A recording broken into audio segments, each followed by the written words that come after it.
Halo, selamat pagi. Perkenalkan, nama saya Angga Eka Saputra, mahasiswa Universitas Negeri Malang, jurusan Desain Komunikasi Visual. Dan kali ini saya akan membahas tentang metodologi desain dalam desain komunikasi visual. Yang pertama ada desain secara umum. Definisi desain yaitu saat ini terdapat banyak definisi desain dari berbagai sudut pandang dan konteksnya. Desain pun telah mengalami sejarah panjang dan mengalami perubahan pengertian dibanding pengertian sebelumnya yang menekankan unsur dekoratif dan kekriaan dibandingkan fungsinya. Meninjau dari berbagai pengertian desain yang ada, desain merupakan upaya pemecahan masalah untuk memenuhi kebutuhan manusia. Untuk penjelasan yang lengkap, diperlukan masukan dari berbagai perspektif mengenai desain. Berikut ini rangkuman dari Agus Sacari mengenai pengertian desain. Pada awal abad ke-20, desain mengandung pengertian sebagai suatu kreasi seniman untuk memenuhi kebutuhan tertentu dan cara tertentu pula. Pengertian-pengertian desain yang bersifat rasional mengalami puncaknya pada tahun 60-an sebagaimana terungkap pada berbagai pengertian yang diutarakan sebagai berikut. Desain merupakan pemecahan masalah dengan satu target yang jelas.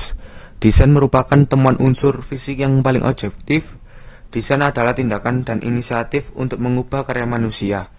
Menurut Profesor Hesketh, keempat kata desain di atas yang dimaksudkan untuk yang pertama, satu kata benda atau noun konsep secara keseluruhan ilmu. Dua kata verb merujuk pada kegiatan. Tiga kata benda merujuk pada konsep atau ide. Empat kata benda merujuk pada produk akhir. Epistemologi desain.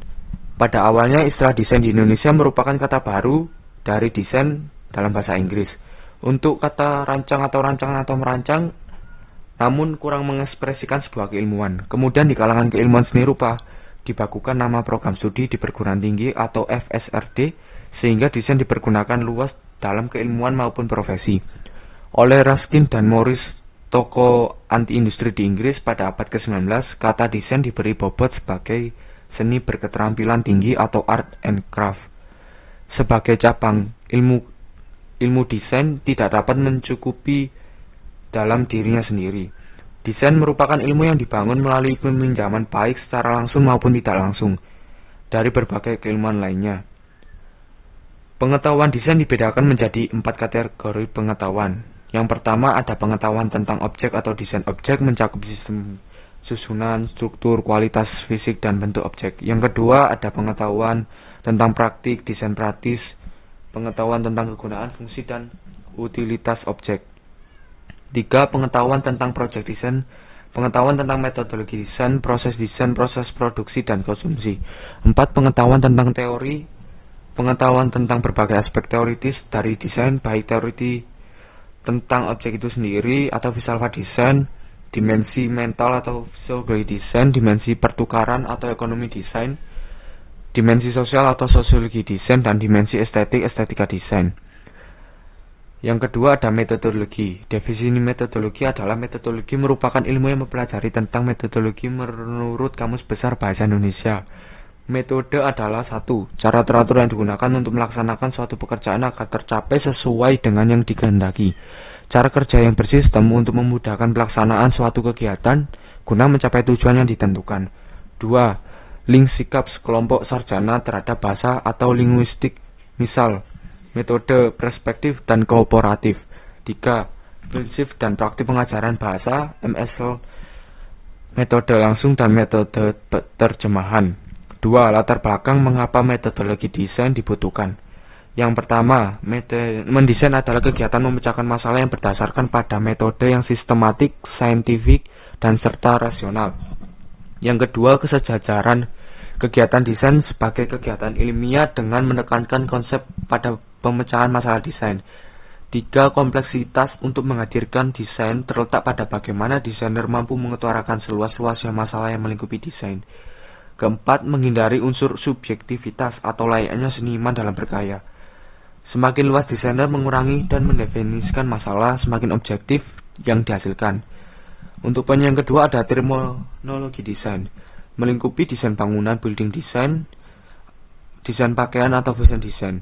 Desain pakaian merupakan desain terapan pada baju dan aksesoris mempertimbangkan bahan, pola, estetika, dan konteks sosial dan lingkungannya. Profesi desain pakaian meliputi sebagai berikut. Keempat, ada desain interior, profesi yang mengkaji dan mempelajari desain ruang dalam sebuah bangunan dengan berbagai pendekatan dan pertimbangan fungsi ruang, suasana, elemen estetis, pemilihan material, sosial budaya, gaya hidup, dan pertimbangan teknis penataan ruang. Dalam aspek keilmuan, desain interior mengkaji hal-hal yang berhubungan dengan perilaku sosial manusia dalam ruang pencahayaan, elemen arsitektur, dan budaya pada umumnya. Berikut lingkup desain interior. Desain komunikasi visual. DKV merupakan profesi yang mengkaji dan mempelajari desain dengan pertimbangan komunikasi media citra, tanda, dan nilai. DKV merupakan aspek ilmuwan mengkaji hal-hal yang berkaitan dengan komunikasi dan pesan, teknologi percakapan, penggunaan teknologi multimedia, dan teknik persuasi pada masyarakat. Fungsi desain komunikasi visual. Yang pertama ada to inform, memberikan informasi, menjelaskan, menerangkan, dan mengenalkan. Yang kedua ada to enlighten, memberi penerangan, membuka pikiran, dan menguraikan. Yang ketiga ada to persuade, membujuk dan menganjurkan dengan menggunakan unsur kepercayaan, logika, dan daya tarik. 4. To project, melindungi objek lain seperti desain kemasan dan kantong belanja. Lingkup desain komunikasi visual yang pertama ada industri periklanan. Bisa meliputi kampanye komersial maupun sosial melalui berbagai media above the line and below the line. 2. Industri film, video, dan fotografi. Yang pertama ada film independen, 2. Film dokumenter, video klip, video profil perusahaan, desain opening tunes acara televisi dan bumper judul film, pembuatan storyboard, editing, fotografi desain iklan, fotografi model fashion, fotografi produk, dan fotografi profil toko, dan fotografi ilustrasi, cover majalah, buku, tablet, CD, dan sejenisnya. Yang ketiga ada industri percetakan dan penerbitan. Sebagai berikut, bisa dilihat sendiri. Dan yang keempat ada multimedia interaktif dan website. Ini bisa dilihat sendiri juga. 5. Sistem informasi visual dan visual branding. Juga bisa dilihat sendiri. Yang keenam ada industri visual merchandising. Bisa dilihat sendiri. 7. Kebutuhan pelengkap. Bisa dilihat sendiri.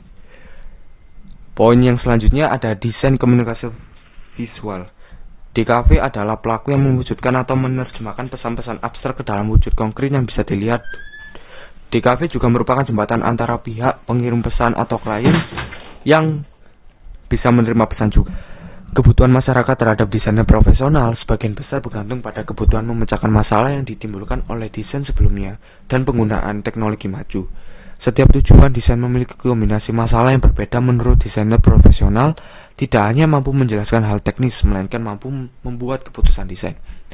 Masyarakat mengalami perubahan yang mendadak dan pesat dan secara budaya tidak dapat diulang kembali. Sehingga proses desain belakangan ini tidak hanya berasal dari perencanaan yang hati-hati, namun muncul sebagai respon terhadap perubahan sosial budaya di mana desain diterapkan. Contoh, desain komunikasi sebagai respon dari pemecahan masalah yang terjadi dalam kehidupan sehari-hari. Yang pertama, di negara barat kemasan obat terlihat mirip berbentuk silinder berwarna oranye. Berawal dari kesalahannya yang meminum obat milik kakeknya, Deborah Alter memikirkan bagaimana agar sang nenek tidak salah lagi mengambil obatnya. Kemasan silinder memang menyulitkan pembacaan dari kualitas teks dan perlu memutar botol agar dapat membaca label dengan menyeluruh. Oleh karena itu, ia mendesain kemasan yang mudah diimitasi konsumennya. 2. Pemakaian kertas pembungkus hadiah atau kertas kado sekali pakai merupakan aktivitas yang kurang ramah lingkungan. Dibuat desain kain bercorak untuk membungkus hadiah yang dipakai berkali-kali. 3. Jakarta sebagai ibu kota Indonesia memiliki begitu banyak keragaman dan perkembangan. Dengan segala kelebihan dan kekurangannya, Jakarta seiring dikunjungi turis domestik maupun mancanegara. Souvenir dari Jakarta menjadi kebutuhan penting untuk meningkatkan kesan positif melalui cindera mata. Meski souvenir merupakan produk pelengkap kebutuhan manusia, pemenang Souvenir Design Award 2012 merupakan kolaborasi ilmu desain komunikasi visual dan desain produk. Meski perumpakan produk rumah tangga, ilustrasi dihadirkan sebagai elemen komunikasi yang dominan. To make space in the mind. Pastikan pikirkan kosong dari masalah dan solusi lain agar dapat bebas membuat ide baru. Saat tidak berpikir dengan cara konvensional, hasil akan berupa ide segar yang mengejutkan. Kejutan berupa pandang bermata dua, dapat terlalu maju atau membuat mundur, namun menjadi inspirasi bagi desainer dan konsumer. 3. Editing. Pilih 2 atau 3 ide dan pikirkan apakah dapat bertahan, memiliki peluang untuk dikerjakan dan dapat diterima. Apakah dapat dijadikan secara utuh? Apakah memiliki kemungkinan terjual? Apakah dapat diproduksi dengan efektif? Dapatkah dapat meningkatkan kualitas hidup? 4. Test the theory of the idea. Jika ide besar terlalu kompleks, dipikirkan kembali untuk membuat yang lebih sederhana. Entrepreneur perlu memiliki pikiran yang tajam atas ide yang dapat terwujud dan membuahkan hasil. 5. Knowing when an idea is the best idea.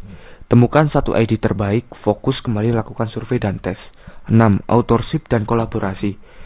Authorship merupakan tim produksi. Kolaborasi yaitu menggandeng pihak lain untuk membantu. Andalkan pihak yang dapat mewujudkan ide tersebut. 7. Personal expression.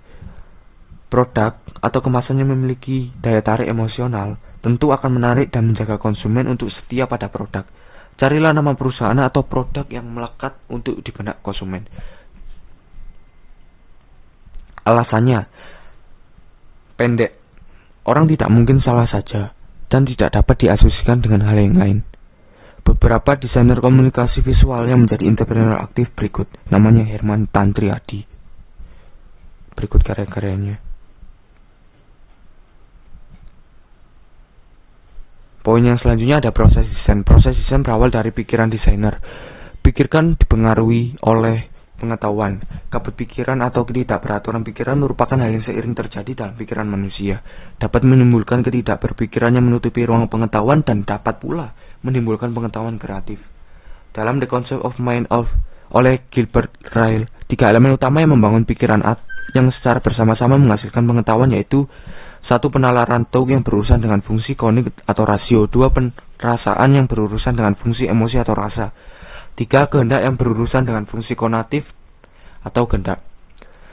Menanggapi kabut pikiran agar tidak mengalami kebuntutan perlu dilakukan pemisahan pikiran.